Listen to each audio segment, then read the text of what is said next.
My name's Daniel. I'm 34, and until last month I thought I understood my family.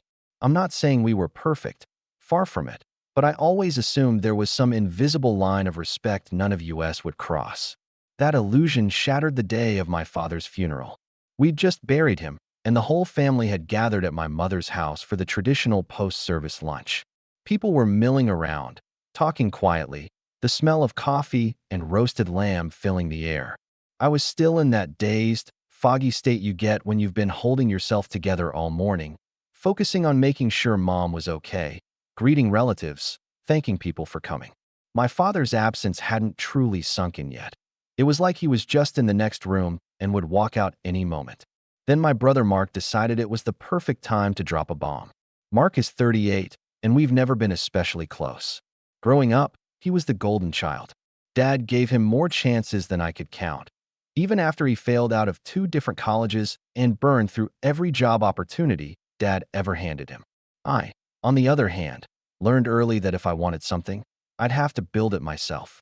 At 23, I started my own carpentry and custom furniture business with a rusty van, some secondhand tools, and a lot of sleepless nights.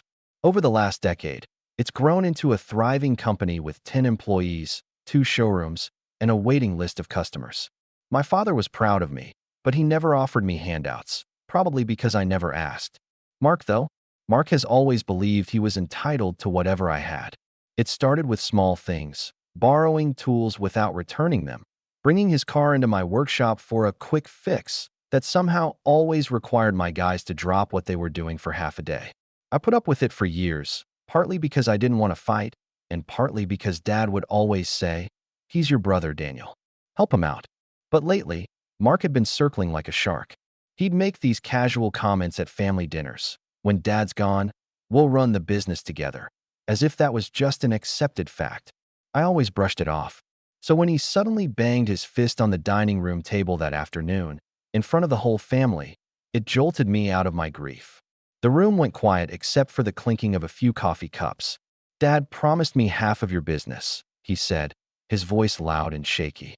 "So hand over the keys now." For a second, I thought I'd misheard him. But then he reached into his suit jacket and pulled out a folded piece of paper. He waved it in my face like it was a winning lottery ticket. "I have it in writing," he added, grinning like a man who'd just cornered his prey. I remember staring at him, my brain scrambling to make sense of what I was seeing. Part of me wanted to laugh right there, because the whole thing was so absurd. My father was meticulous about business matters. If he'd wanted Mark to have any share in my company, it would have been written into my own legal documents, not scribbled on some mystery sheet Mark had pulled from his pocket. But another part of me, well, it was furious. Not because I thought he could actually take my business, but because of the timing. We had just buried our father. My mother was sitting across the table, her eyes red and swollen. And Mark, my own brother, was using this moment, this day, to stake some imaginary claim to something I'd built from scratch. Mom tried to interject, telling him to lower his voice, but he cut her off. "This is between me and Daniel," he said, his jaw tight. "Dad told me I'd get my share when the time came. And the time's come." A few of my aunts and uncles exchanged glances, clearly uncomfortable. I could feel all eyes on me, waiting to see if I'd argue, shout, maybe even give in just to avoid a scene. But I didn't do any of those things. I just sat back in my chair, watching him. Inside, my mind was already ticking over, cataloging everything. The fake confidence in his tone, the way his hand shook slightly as he held the paper, the smug little smirk when he thought he'd trapped me. The truth was, my father had left me something before he died, something Mark clearly didn't know about. And in that moment, as I fought to keep my expression neutral, I realized I might just let him keep talking. Because the more rope he gave himself, the more satisfying it would be when it finally tightened. That was the first crack in the ground between us. But it was about to open into something much, much deeper. I didn't answer Mark right away. Instead, I leaned back in my chair and took a slow sip of coffee, letting the silence stretch. He clearly expected me to explode or start bargaining, and the fact that I didn't seem to make him uneasy. But Mark has never been good at letting things go. He doubled down. "Look," he said, sliding the paper across the table toward me. "Dad signed this. He said he wanted us to run the place together. You've had your fun being the boss for 10 years. Now it's time I get my share." I glanced at the paper but didn't touch it. It was handwritten in blue ink, dated a little over a year ago, with a shaky signature that barely resembled my father's neat cursive. No letterhead, no witness, no legal format, just a few sentences about splitting ownership and family legacy. It looked like something Mark had drafted himself after a couple of beers. But what caught my attention wasn't the document. It was the fact that my father's name had been misspelled in one spot. My own brother hadn't even noticed. Before I could say anything, Mom's sister, Aunt Grace, chimed in. Well, if that's what your father wanted. Her voice trailed off, but the implication hung there. Grace had always been one of Mark's quiet cheerleaders, excusing his behavior, brushing off his failures as bad luck. I felt my stomach tighten. The last thing I needed was a family tribunal right after burying my father. Mark sensed he had backup and pushed harder. You know, Dad always said you were lucky, he said, his eyes narrowing. You got the brains, the drive. I got nothing. And he felt bad about that. He told me this business would be my fresh start. And frankly, you owe me. You wouldn't have even started without the tools Dad gave you. That last part made my jaw clench. Yes, Dad had given me a few tools at the start, but they were the same old rusted ones Mark had abandoned in the garage after one of his short-lived business ventures. I'd been the one who repaired them, maintained them, and bought new ones with my own money. The idea that my entire success was somehow a debt I owed to Mark was laughable, but it also revealed just how deeply he believed in his own victim narrative. The rest of the afternoon only got worse. When Mom tried to serve dessert, Mark followed me into the kitchen, cornering me while the others chatted in the dining room. Listen, he said, lowering his voice, I'm not unreasonable. If you don't want to hand over the keys right now, fine. But I want to start coming into the shop. Mondays, Wednesdays, Fridays. I'll have my own office, front window, of course. You can keep running the day-to-day, but big decisions go through me. That way we ease into it. He said it like he was offering me a generous compromise, like I should be grateful. I just stared at him, wondering if he genuinely believed he could walk into a business he knew nothing about and start approving my decisions. My employees would eat him alive before the first coffee break. But before I could answer, my cousin Rebecca walked in, overhearing just enough to raise an eyebrow. You're seriously trying to take his company? She asked. Mark smirked and replied, not take. Inherit. There's a difference. Word spread fast. Within an hour, the whispers around the living room had shifted from condolences to speculation. I caught snippets. Well, if it's in writing, and family businesses are meant to be shared. It was like my years of work were being reframed as some sort of community property, up for grabs, because my last name matched his. And the worst part? Mom stayed quiet. She didn't defend me, didn't clarify the truth, didn't say, Daniel built that himself. She just sat in her chair, sipping tea, looking tired. By the time guests started leaving, Mark had made sure to shake every hand and mention, in an oh-so-casual tone, big changes coming to the business. I'll be stepping in soon. Some people congratulated him. Others shot me uncertain looks, probably wondering if they'd just witnessed the opening scene of a messy family implosion. That night, I went home and sat in my office long after midnight, replaying the day in my head. The grief I'd been feeling all week was still there, but now it was tangled with something else, a slow-burning anger. This wasn't just about my business. It was about the fact that Mark had chosen that day, of all days, to stake his claim. He'd made my father's funeral into his personal land grab, and judging by the way he'd strutted around the house, he thought he'd already won. I didn't know exactly how I'd respond yet, but I did know one thing. Mark had just turned this into a war he wasn't ready for. 3 days later, I was back at the shop, trying to drown myself in work. Sawdust in the air, the hum of the table saw, the smell of freshly cut oak. It usually centered me. But that week, every time I paused, my mind drifted back to Mark's smug face at the funeral. I was drafting an order for a client when my foreman, Luis, walked into my office holding an envelope. This came for you, he said. No return address, just my name written in thick black marker. Inside was a photocopy of that same so-called agreement Mark had waved in my face. Only this time, it was attached to a letter from a lawyer. According to the letter, Mark was formally notifying me of his legal claim to half of the company and would be asserting his rights immediately. My stomach sank when I read the last line. Effective Monday, my client will arrive at the business premises to assume his rightful role as co-owner. I wanted to laugh, but it came out more like a growl. A legal claim? Over a handwritten, misspelled note? It was so absurd, I almost tossed the letter in the trash right then. But what really stung wasn't the paper. It was that Mark had actually gone this far. This wasn't just him running his mouth in the heat of the moment. He'd sat down, called a lawyer, and taken a step toward trying to force his way into my life's work. That afternoon, I drove to my mother's house, hoping to get some clarity, maybe even a hint that she'd tell him to back down. When I pulled into the driveway, Mark's car was already there. Inside, I found him in the living room with Mom, leaning back on the couch like he owned the place. They were drinking coffee, and there was a neat stack of papers on the table in front of them. Perfect timing, Mark said, without even looking up from his cup. We were just discussing how to make this transition smooth for everyone. I blinked. Transition? Mom sighed and gave me this weary look. Daniel, maybe it's time to think about the bigger picture. Your father always wanted you boys to work together. Mark's been through a lot. This could be good for the family. My chest went cold. You're siding with him? Over me. She shook her head. It's not about sides. It's about unity. Mark deserves a chance. And she hesitated, glancing at him before continuing. We've already discussed some changes. That's when Mark slid a folder toward me. Inside was a draft of a press release. A press release. It announced that Mark had joined the company as co-owner and would be bringing fresh leadership and innovation. There was even a photo of him standing in front of my showroom, taken that morning without my knowledge. I looked up at him, my pulse pounding. You broke into my shop? Didn't break in, he said, grinning. Mom had the spare key. I just wanted a few photos for the announcement. No big deal. I turned to Mom, and she didn't meet my eyes. That was the moment it hit me. She'd given him the key. My own mother had handed over access to my business without asking, without even warning me.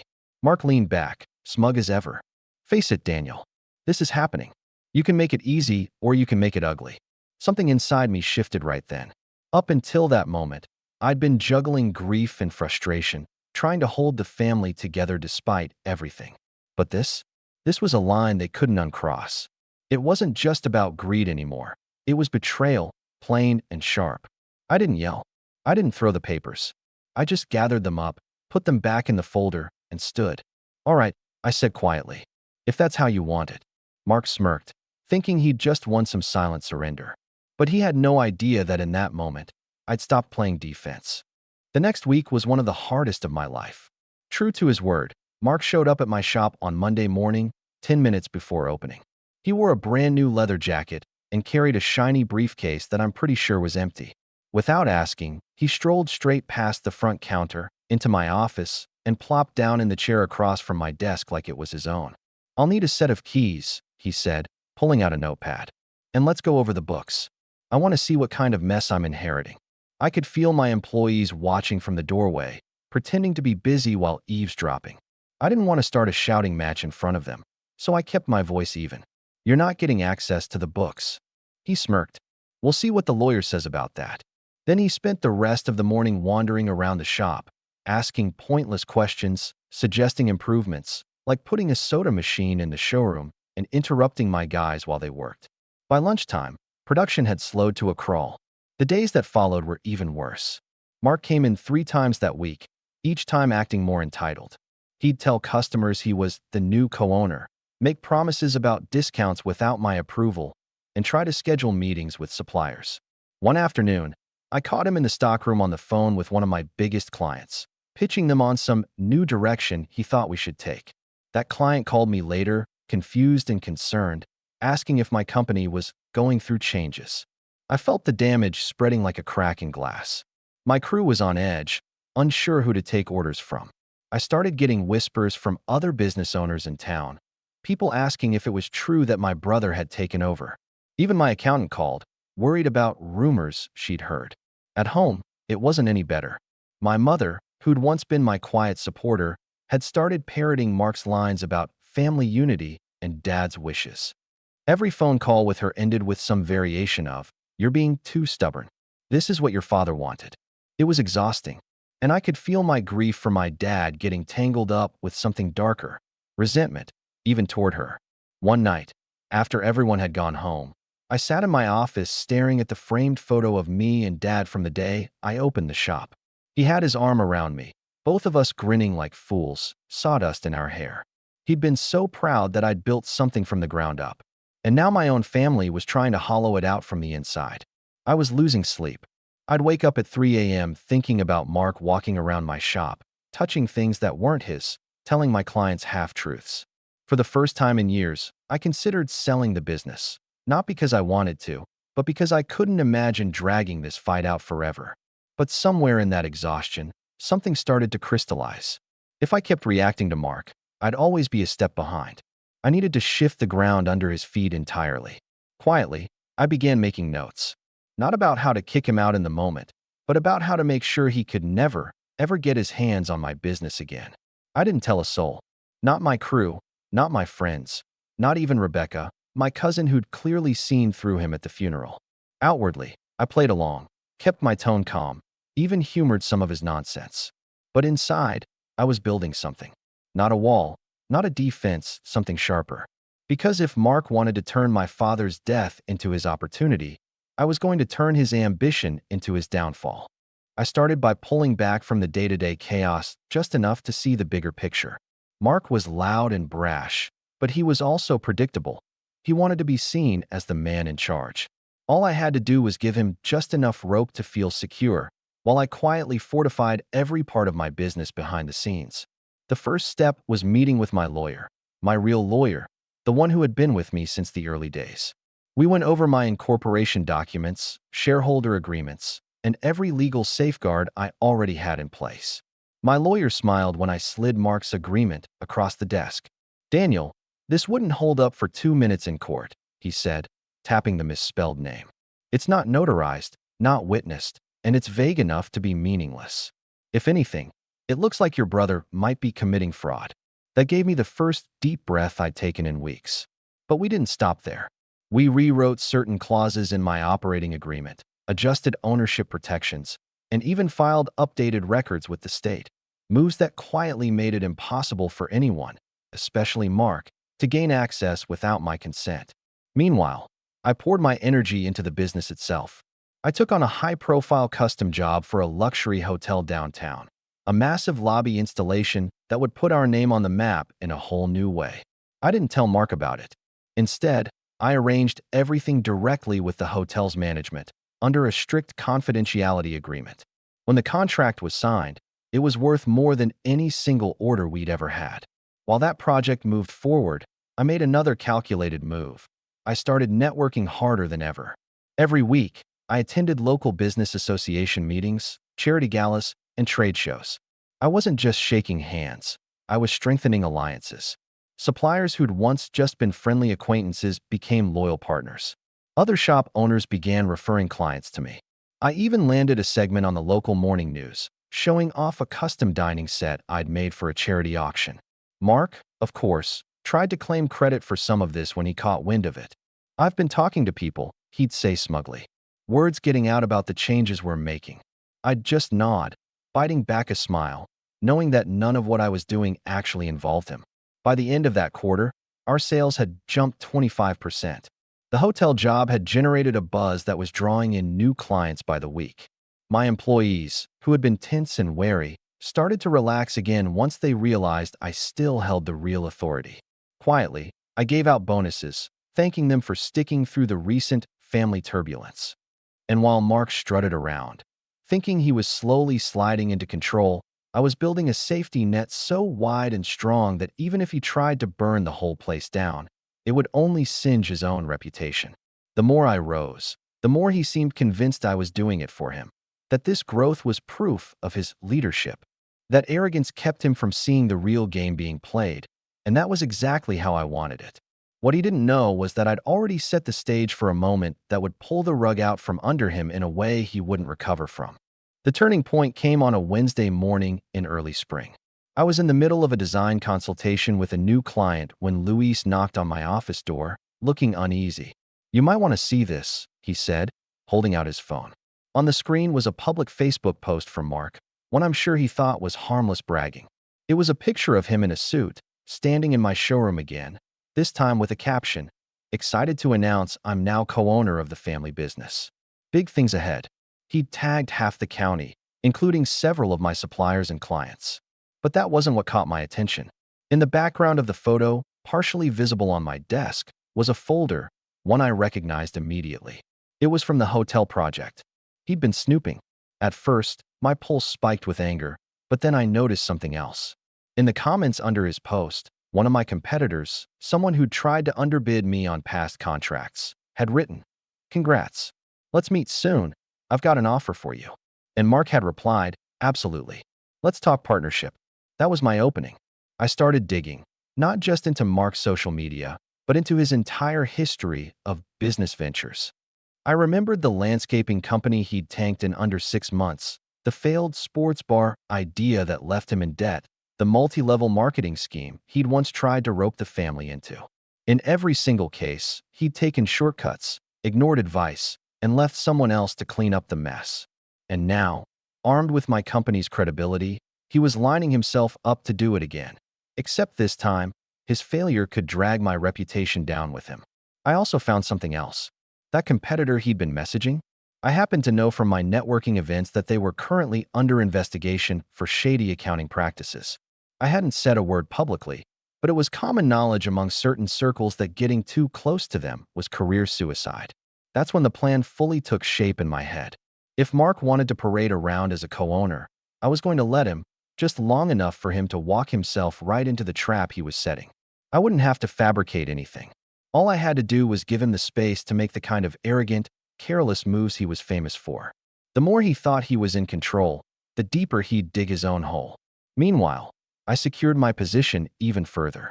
I finalized a private contract amendment with the hotel that explicitly named only me as the business owner and project lead.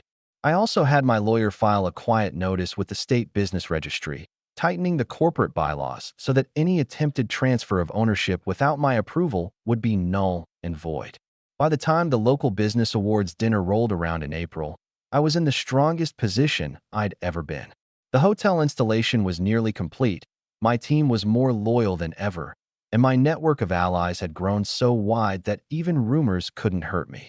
And sitting at that dinner, across the room from Mark, I knew something he didn't. The stage was set, the spotlight was ready, and all I had to do now was wait for him to step into it. It happened faster than I expected.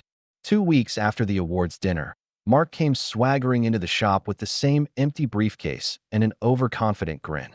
"Big news," he announced, loud enough for the entire staff to hear. "I just closed a major partnership that's going to double our revenue." "You're welcome." I didn't ask who it was. I already knew. That competitor, the one quietly under investigation, had finally reeled him in. He pulled out a stack of papers and dropped them on my desk. "Sign these, and we'll make it official.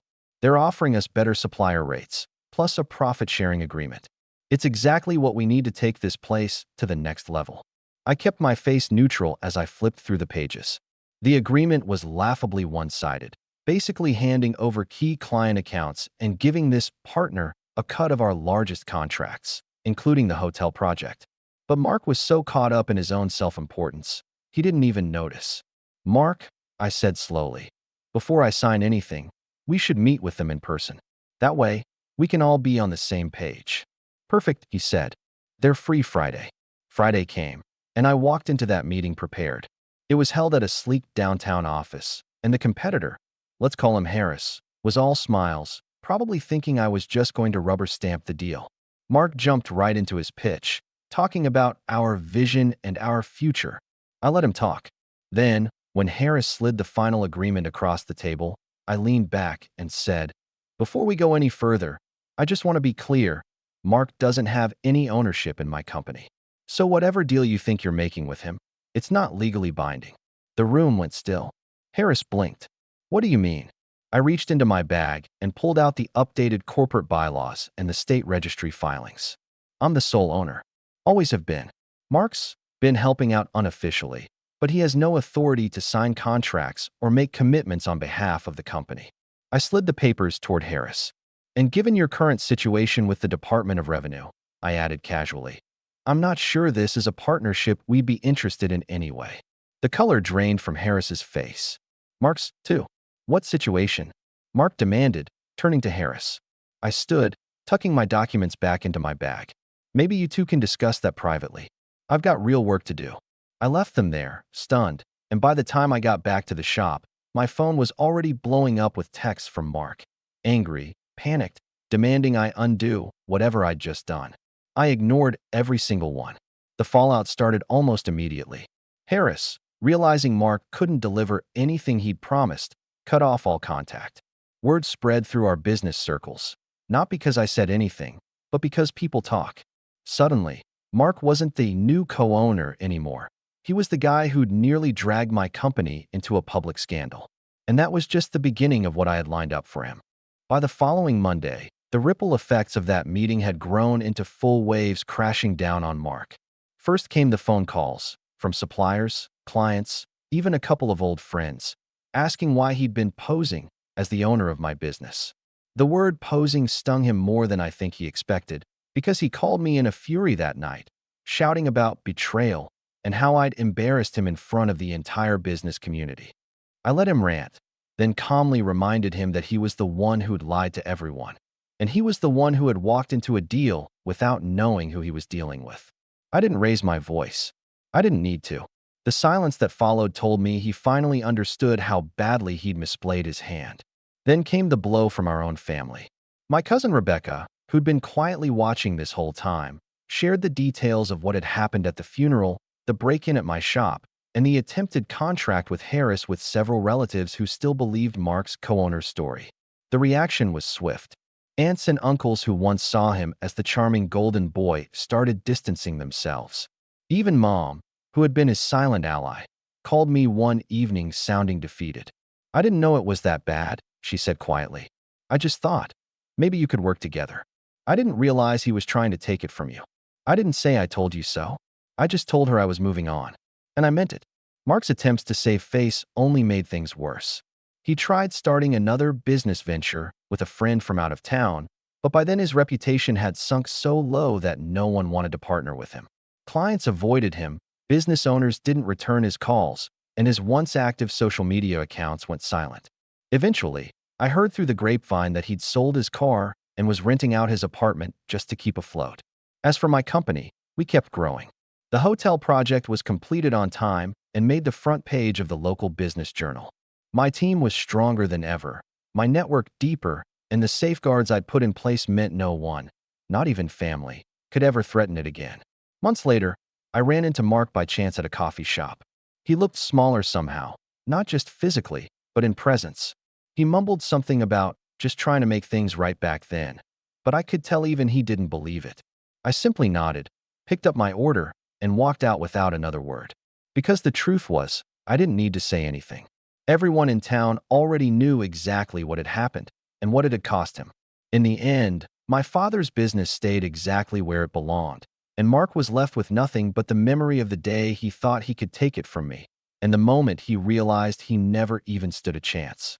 My name's Derek. I'm 37, divorced, and a dad of two amazing boys, Liam, 8, and Carter, 6. They've got the energy of a double espresso and the curiosity of cats with opposable thumbs. I split custody with my ex, but this year, Thanksgiving just happened to fall on my weekend. Normally, I'd keep things simple. Turkey sliders, board games, maybe some backyard football if the weather held. But this year, I got roped into something else. It started with a text from my sister, Mallory. She's 2 years older than me, lives in a mini mansion with her husband, Greg, and has 3 kids. They're the kind of family that dresses in matching outfits for beach photos and throws $2,000 birthday parties with gift bags that probably cost more than my monthly grocery bill. Her texts are always short and always read like demands dressed up as invitations. Thanksgiving at Mom's. You're coming. Bring the boys. For PM. No, please. No, what do you think? Just a timestamp and an order. But the boys were excited. They love seeing Grandma. So I swallowed my instinct to decline and typed back, "We'll be there." Now, a bit of background. Family gatherings in my house growing up were chaotic, loud, and full of food. My mom used to cook enough to feed a football team, and if you didn't leave the table in a food coma, she acted like she'd failed. But ever since Mallory married Greg, a man who unironically says things like self-made alpha, things changed. The menu became elevated. The tone? Judgmental. And the seating arrangement somehow always made my kids feel like accessories instead of people. Still, I told myself I'd go with a good attitude. I even dressed the boys up in little button-ups and combed their hair. We brought pumpkin pie and a green bean casserole I'd made from scratch. I know that's not exactly revolutionary, but I was proud of it. I don't get many chances to cook something that doesn't come from a box or involve Dino nuggets. We got to Mom's house at 3:58, which apparently was already a problem. Mallory opened the door, looked at her Apple Watch, and muttered, "You're cutting it close." I smiled. "Hey, good to see you too." She didn't respond, just turned and walked back toward the kitchen, calling out, "They're here," like we were the last guests to arrive at our own intervention. Mom gave the boys a big hug, then patted me on the shoulder. Her hair was done up fancier than usual, and she had on this deep green blouse that looked expensive. She didn't say anything about the casserole, just took it from my hands and said, "The boys will eat, right?" I didn't plan for picky eaters. That felt weird. I mean, Liam eats practically anything that isn't green, and Carter lives on mac and cheese and mini meatballs. But I just nodded. Yeah, they'll be fine. When we got into the dining room, that's when I realized what kind of evening this was going to be. The table was massive, the big oak one that only comes out for holidays, and it was absolutely packed. Candles, name cards, cloth napkins folded into tiny turkeys. Mallory had even rented fancy wooden high chairs for her youngest twins. There were these absurd little appetizer plates at every setting with what looked like doll-sized servings of smoked salmon, fig jam, and some kind of foam. My boys glanced at it and gave me a look like, "Are we at a wedding?" I tried to keep things light. "Looks fancy," I said. "Where should we sit?" Mallory gestured toward the far end of the table. "You and the boys are over there." Now, keep in mind, her kids had name cards right up near the center. Prime real estate. My boys. No cards. Just a pair of mismatched folding chairs next to a folding table that had been awkwardly attached to the main one like a limb no one wanted to acknowledge. I paused, blinked, then looked at her. "Kind of out of the way, don't you think?" She smiled, one of those tight, customer service smiles. "They're kids, Derek. They'll be fine." I said nothing, just led the boys over. Liam whispered, "Do we not get names?" And Carter asked, "Can we have juice?" I promised I'd ask and told them to sit tight. Dinner started with one of Greg's long, smug toasts about earning your blessings. He talked about how he'd just closed a 7-figure quarter, which he said loud enough to make sure Mom heard. She clapped. Mallory gave him this look like he'd just cured cancer. Plates were passed, except not to us. I noticed it slowly, how the big silver serving trays would move from hand to hand, and then, once they reached my end, veer away. I'd reach for the mashed potatoes, and someone would clear them. The turkey came around once, but only the dark meat was left, and even that looked like it had been carved with a butter knife and a grudge. I looked over at Liam's plate and realized he had 3 baby carrots. Carter had a slice of dry bread, not even buttered. Meanwhile, Mallory's oldest was being served something that looked like filet mignon. I leaned closer and whispered, "You guys hungry?" Liam nodded. "A little." I turned to Mom, who was seated next to Greg. "Hey, I think the boys missed a few things." That's when she cut me off. "There's not enough food for your gremlins," she snapped, eyes sharp and low like she was daring me to argue. "You should have fed them first if they're going to be fussy." It was like getting slapped in the middle of a church service. Everything stopped in my brain for a second. Gremlins? That's what she called them. Liam's ears turned red. Carter looked down at his plate, blinking a little too fast. Greg chuckled. "Should have known better, bro. We do real portions here." Real portions? What were my kids, imaginary? I felt this tight knot pull in my chest, a mix of humiliation and fury. I wasn't the loud one in the family. I didn't make scenes. I kept the peace. But right then, I just whispered, "All right." Then I stood up. Mallory rolled her eyes. "Don't start, Derek. It's just food." But I wasn't looking at her. I was looking at Mom. And what I said next made her drop her fork. I didn't raise my voice. I didn't throw the green bean casserole across the room or flip the table like I wanted to. All I said, quietly, but clearly, was, "You're not their grandmother anymore." The words hung there like a crack in glass, invisible at first, until everything started to splinter. Mom's fork slipped from her fingers and hit her plate with a loud clink. She blinked at me like she hadn't heard me right, or maybe like she had and couldn't believe I had the gall. Mallory froze mid-bite, staring at me over her wine glass with her mouth slightly open. Even Greg stopped smirking long enough to actually look uncomfortable for once. I didn't wait for a response. I crouched next to Liam and Carter, gently placed a hand on each of their backs, and whispered, "Come on, guys." They didn't ask why. They didn't protest. They just nodded and stood, chairs scraping softly against the hardwood as we made our way past the stunned table. "Derek," Mom said, finally finding her voice, "don't be ridiculous." I paused at the doorway. "I brought food. I brought your grandkids. I brought my time. And you served them scraps like they were dogs." Her eyes flared. "I didn't know you were going to be this sensitive." That word, sensitive. It's the kind of thing people say to make your hurt feel illegitimate. Like being mistreated is only a problem if you're too weak to shrug it off. I turned back to her one last time. "You called them gremlins, Mom." Mallory chuckled under her breath. "Well, if the shoe fits." I didn't even look at her. I just said, "Happy Thanksgiving," and walked out. We got in the car. I buckled the boys in and sat behind the wheel for a moment, hands clenched at 10 and 2, staring at the steering wheel like it might have answers. Liam was quiet. Too quiet. Carter sniffled once and tried to hide it behind the collar of his shirt. "Are we in trouble?" Carter asked. I looked at him through the rearview mirror. "No, buddy. Not even close." I wanted to believe that was the end of it. That maybe the embarrassment I'd caused would force them to reflect. That maybe, just maybe, Mom would call the next day and apologize. But what happened instead told me everything I needed to know about where I stood in my own family.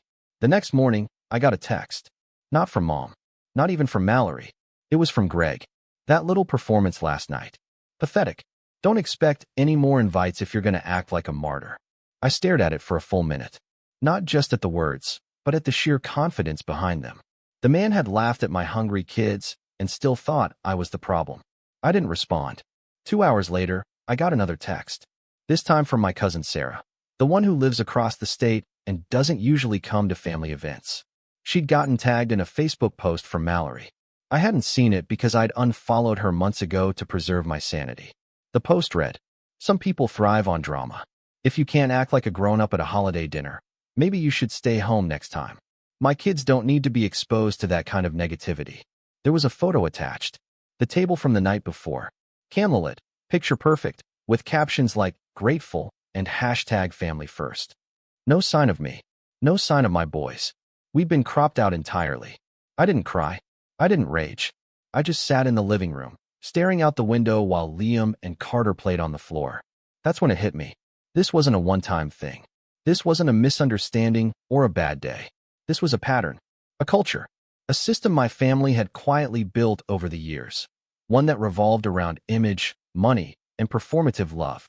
And my kids, my boys, they weren't part of it. The realization hurt in a way I wasn't ready for.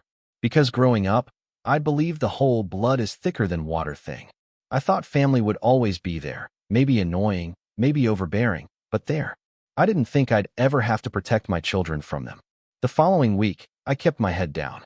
Took the boys to the science museum. Baked cookies with them on a rainy Tuesday. Watched cartoons until way past bedtime. I didn't answer calls from Mom. I didn't reply to texts.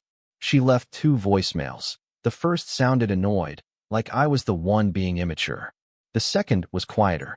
She said she missed the boys and wanted to talk. But it wasn't an apology. Not even close. Then came the real slap. Liam had a school event. One of those holiday concerts where kids sing off-key and wear paper hats. I'd emailed the invite to the whole family weeks before. Mallory didn't respond. Greg obviously didn't. But Mom had promised she'd come. She didn't. Not only that, she posted Instagram photos that same night from a wine-tasting event at some rooftop bar with Mallory and Greg. Caption: "Thankful for real family." I wasn't in the photo. Neither were my boys. That was the moment I broke. Not loud. Not dramatic. Just done. I stared at that picture for a long time. The comments were full of heart emojis and compliments. "Gorgeous family. You're glowing. So lucky to have each other." And there I was, sitting on the edge of a metal folding chair in a cramped school auditorium, watching my son sing Frosty the Snowman, while trying not to cry. He didn't see her empty seat. But I did. I went home that night and started digging. Not for revenge. Not yet. Just answers. Clarity. I needed to understand how we'd gotten here. I went through old photo albums. Birthday cards. Emails. I found a pattern. Ever since Mallory got married, everything shifted. Mom stopped visiting as much, stopped calling as often. And when she did come around, it was always with Greg and the kids, acting like my house was a charity project she was inspecting. There were birthday parties she'd skipped, school plays she'd forgotten. And all the while, Mallory was the golden child. Even when she moved into that gated community and started referring to my apartment as quaint, the favoritism wasn't subtle anymore. It was strategic. And my boys? They were collateral. The real betrayal came a week later. It was a Thursday. Rainy. I just picked up the boys from school when I saw the envelope wedged in my mailbox. No return address. Just my name, printed neatly. I opened it at the kitchen table. Inside were two things, a birthday party invitation and a check. The invite was for Mallory's oldest daughter. Some kind of fancy spa-themed party at a hotel ballroom with celebrity stylists and a sushi bar. The check? $150. There was a sticky note attached. We figured you'd want the boys to feel included, but we also understand your situation. Here's something to help with a gift. My hands shook. It wasn't generosity. It was pity, and not even the quiet kind. This was a reminder, a receipt, proof that, in their eyes, I was the poor, struggling single dad, someone they could toss scraps to while patting themselves on the back. I looked at my boys. Liam was building a tower of Legos. Carter was drawing dinosaurs with crayons. They were happy, unbothered, innocent. They deserved better. And in that moment, something inside me shifted. Broke. Rewired. I wasn't going to fight for a seat at their table anymore. I was going to flip the table entirely. But first, I had to let them set the next one. So I RSVP'd yes. And I started planning. Quietly. Strategically. Because if they wanted to treat me like the background character in their perfect little narrative, they had no idea what the real story was about to become. I didn't sleep the night I got that check from Mallory. I lay there staring at the ceiling while the rain tapped the window, mind spinning with anger, confusion, and a kind of bone-deep sadness I couldn't shake off. Not because of the money, obviously.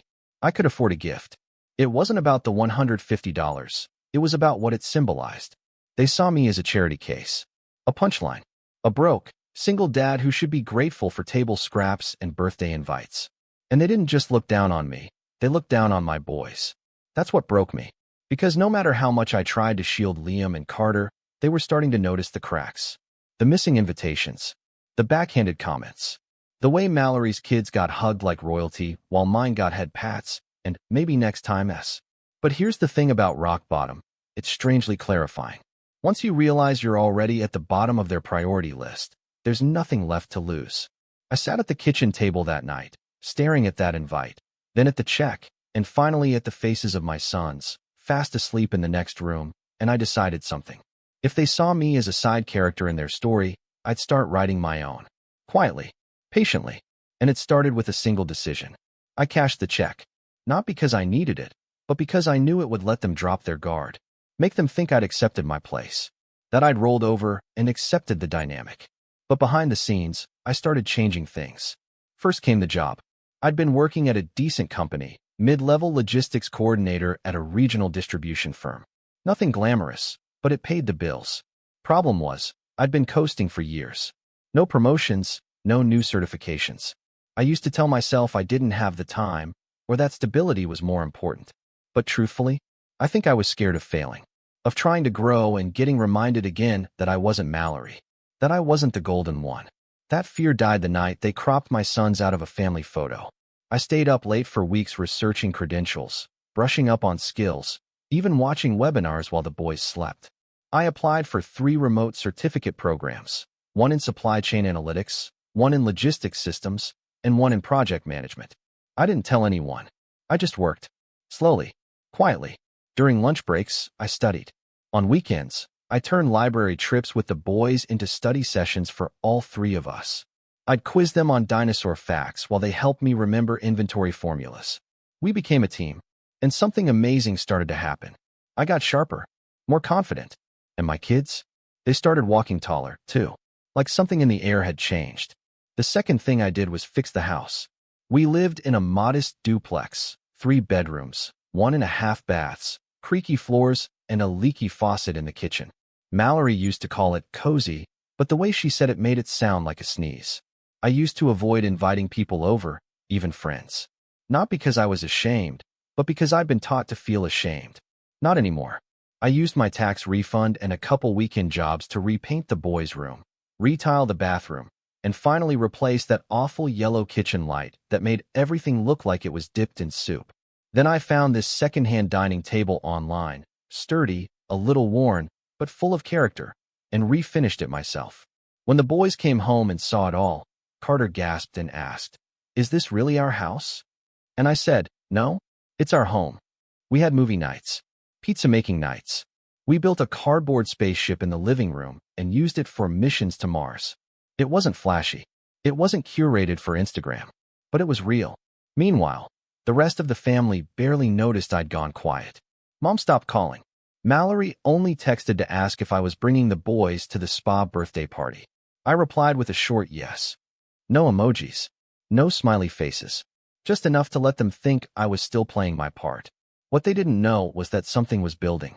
By February, I'd finished the first of my 3 certifications.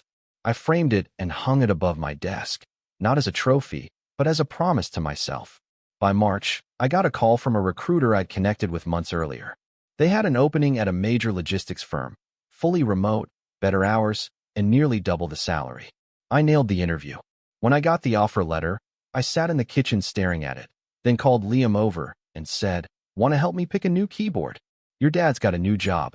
He screamed and tackled me in a hug so hard we knocked over a glass of chocolate milk. I didn't care. We celebrated that night with grilled cheese sandwiches and a dance party in our socks. But none of this was about money. Not really. It was about rebuilding the identity I'd let them strip away over the years. The idea that I was less than just because I didn't have a gated driveway or a private chef. It was about showing my boys what it looks like to stand back up after you've been humiliated. Still, I kept it all to myself. No social media posts. No humble brags. I didn't need to prove anything to them. I was proving something to me. Then came the final step. The party. Mallory's daughter's spa birthday extravaganza. She'd booked a ballroom at a 5-star hotel, hired a team of stylists, and sent out printed invitations that looked like they belonged at a celebrity wedding. I almost didn't go. I'd RSVP'd yes months ago, but now that the day was here, the idea of watching my boys be treated like background noise again made my blood boil. But I had a plan. I didn't tell the boys what to expect. I just dressed them up nice. Liam in his blue button-up with the tiny spaceships, Carter in his favorite bow tie, and brought a plain white box under my arm. No flashy wrapping paper. No big gift bag. Just a box. When we arrived, Mallory greeted us like she was a queen holding court. "Oh, you made it," she said, like she was surprised. Then she glanced at the box. "Is that the gift?" I nodded. She blinked. "Did you want me to put it with the others?" "Sure," I said, handing it to her. "But maybe don't open it until later." She gave me a strange look, but shrugged and walked away. The boys got ushered to the kid zone, which was decorated like a mini spa with robes and fruit water and fake facials. To my surprise, no one sneered at them. In fact, a few of Mallory's friends' kids actually seemed happy to see them. Still, I could feel the tension in the air. The little digs from Greg. The tight smiles from Mom. The way I was seated at the table farthest from the cake, next to a speaker that buzzed every time the microphone came on. They thought I was here to behave, to stay quiet, to accept my place. But I wasn't the same man who left that Thanksgiving dinner in silence. Something was coming, and it was wrapped in that plain white box. What was inside? Well, let's just say it wasn't what they expected. And when Mallory finally opened it, after the cake, after the spa treatments, after the group photos where my sons were once again placed at the edge like afterthoughts, she let out a tiny gasp. Mom leaned in.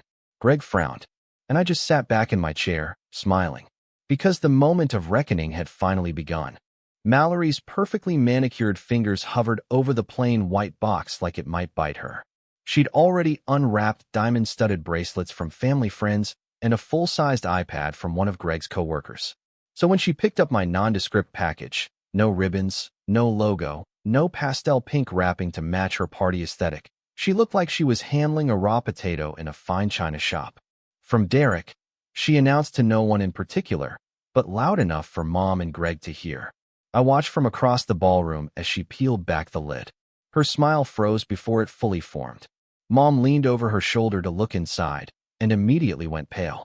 Greg, still chewing on some overpriced hors d'oeuvre, furrowed his brow and said, "What's that?" Mallory's voice came out a little thinner than usual. It's just photos." But they weren't just photos. Inside the box were 104 by 6 prints, each one carefully selected from family albums, school events, holidays, and birthday parties over the years, and every single one showed my sons being quietly excluded. One had Liam sitting alone at the end of a table while Mallory's kids opened presents. Another showed Carter behind a group photo where everyone else was wearing matching shirts.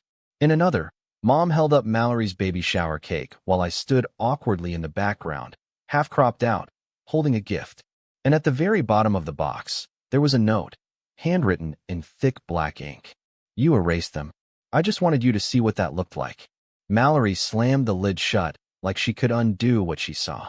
Her cheeks flushed pink, not from shame, but from panic.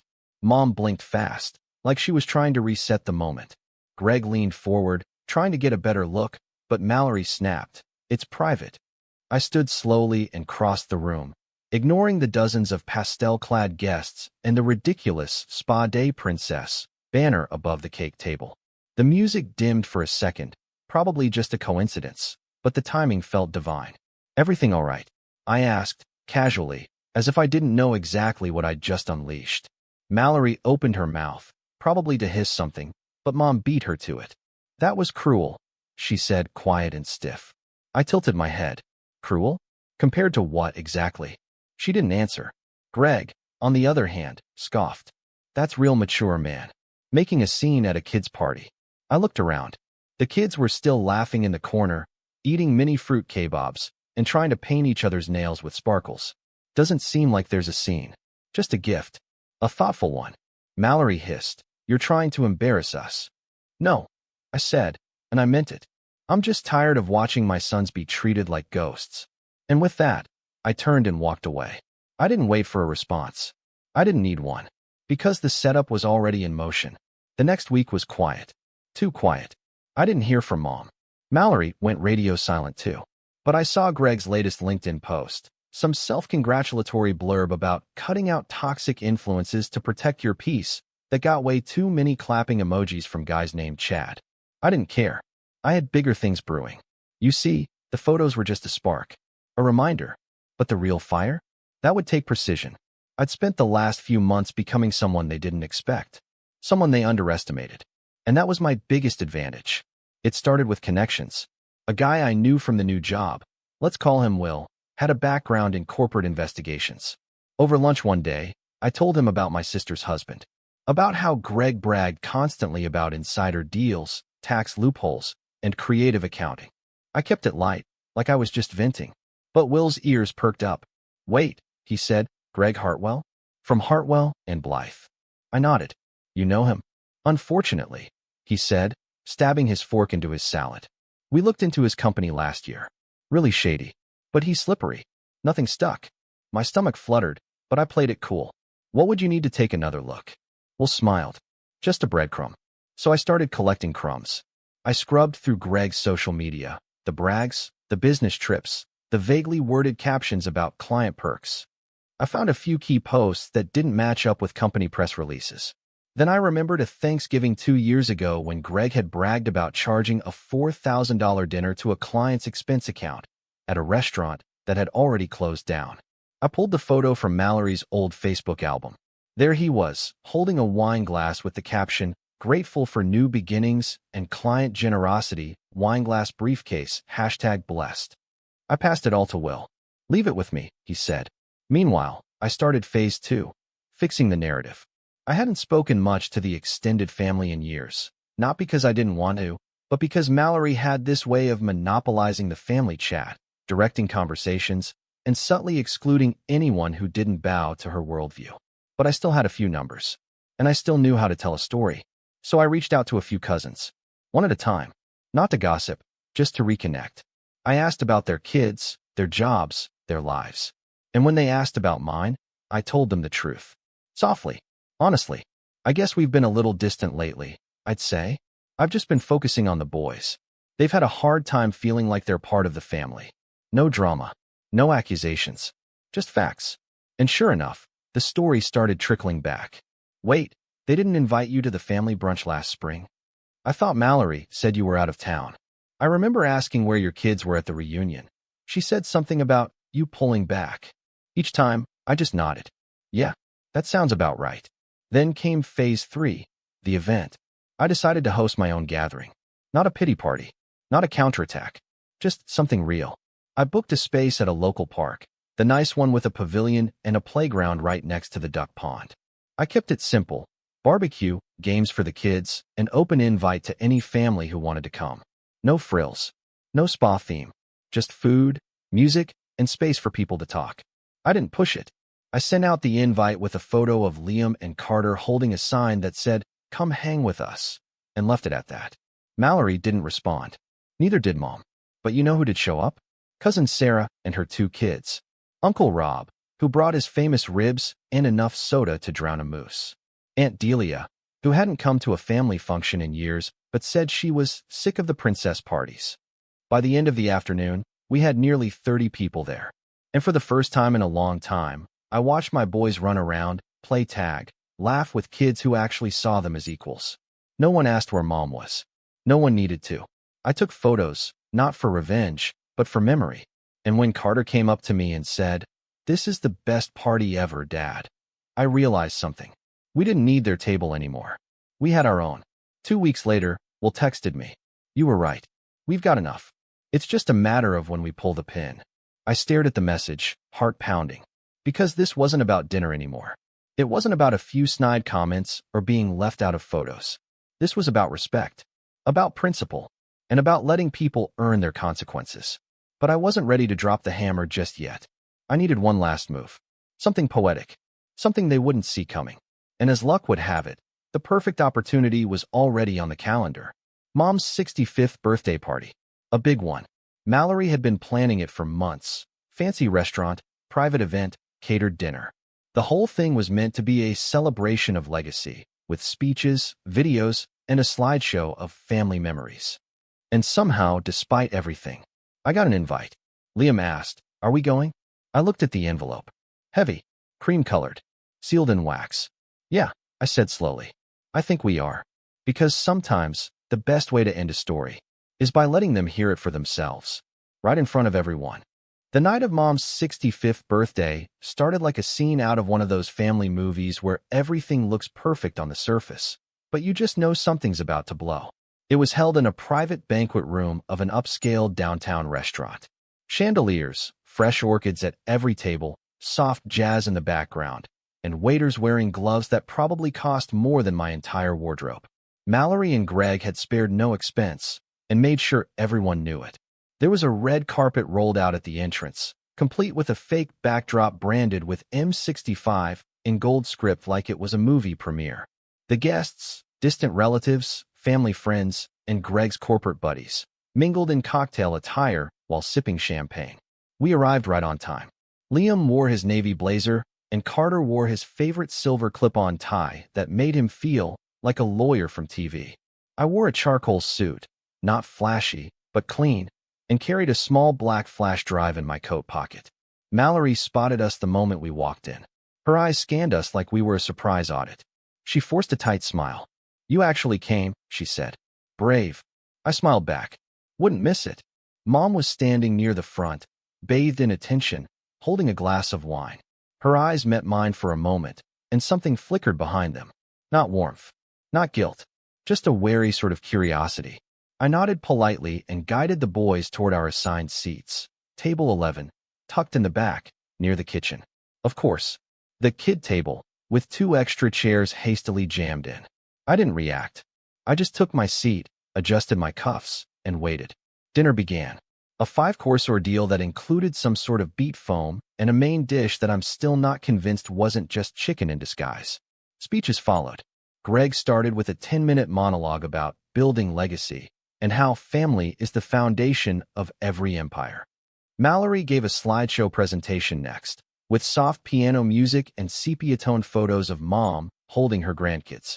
Every photo featured her kids, smiling, laughing, hugging Grandma like a Norman Rockwell painting. My boys. Not one shot. Not even the birthday where Liam gave Mom a hand-drawn card that took him 3 days to make. She closed the slideshow with, "To Mom, the heart of our family. Thank you for always showing up." The audience clapped politely.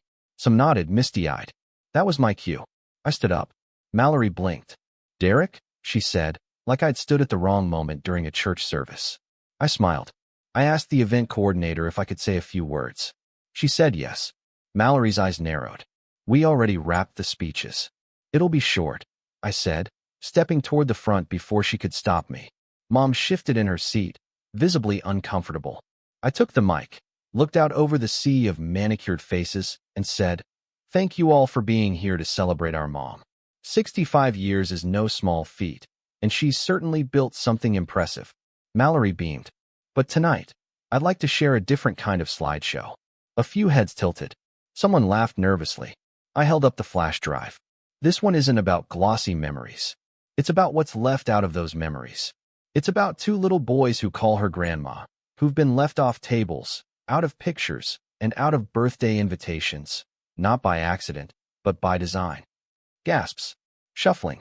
Mallory rose halfway from her seat. "Derek, turn it off." But the AV tech had already plugged it in. The screen behind me lit up. Photo after photo flashed across the screen. My sons, sitting alone at family events. Their names missing from place cards.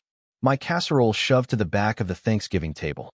The infamous cropped photo from last year, where you could still see Carter's elbow at the edge of the frame. I let it roll for 30 seconds before clicking to the final slide. It was a video. The school play. Liam, dressed as a tree, delivering his one proud line while Mom's seat sat empty in the front row. Silence followed. I let the mic hang in the air for a beat, then said, "I'm not here for an apology. I'm not here for sympathy. I'm here because pretending everything's fine is what got us here in the first place. So I thought, for once, let's not pretend." Then I walked back to my seat. No music, no applause, just stunned silence. Mallory was frozen, lips parted like she was still buffering. Greg's face had turned a shade of maroon I didn't know existed. Mom just stared at the screen, her wine glass trembling slightly in her hand. I didn't stay much longer. I stood, gathered my boys, and told them, "Let's go get ice cream." As we walked out, the whispers began. One older cousin whispered, "Good for him." Another guest said, "I always wondered why we never saw his kids." I didn't look back. The fallout came fast. The next day, I woke up to 47 text messages. From Mom, Mallory, Greg, even some relatives I hadn't spoken to in years.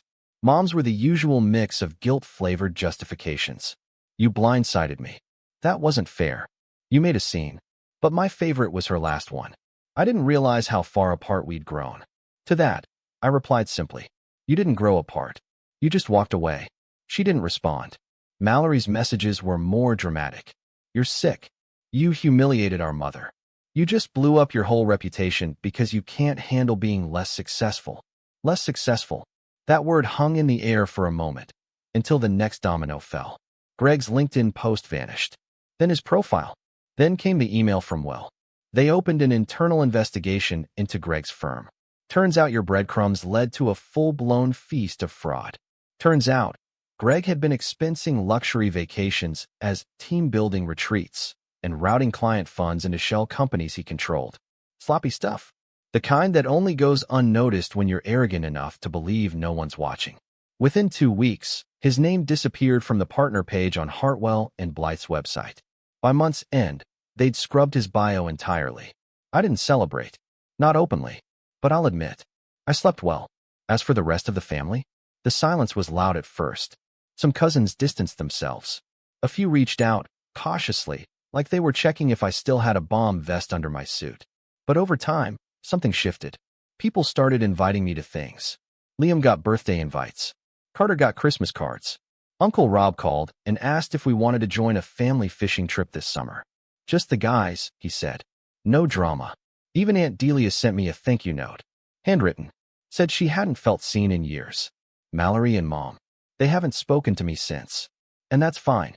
Not every bridge needs to be rebuilt. Sometimes, the best thing you can do for yourself and your kids is to let the old house burn and build something better with the ashes. A few weeks ago, Liam asked me why we don't see Grandma or Aunt Mallory anymore. I paused, then said, because some people only love you when it's convenient. And we deserve better than that.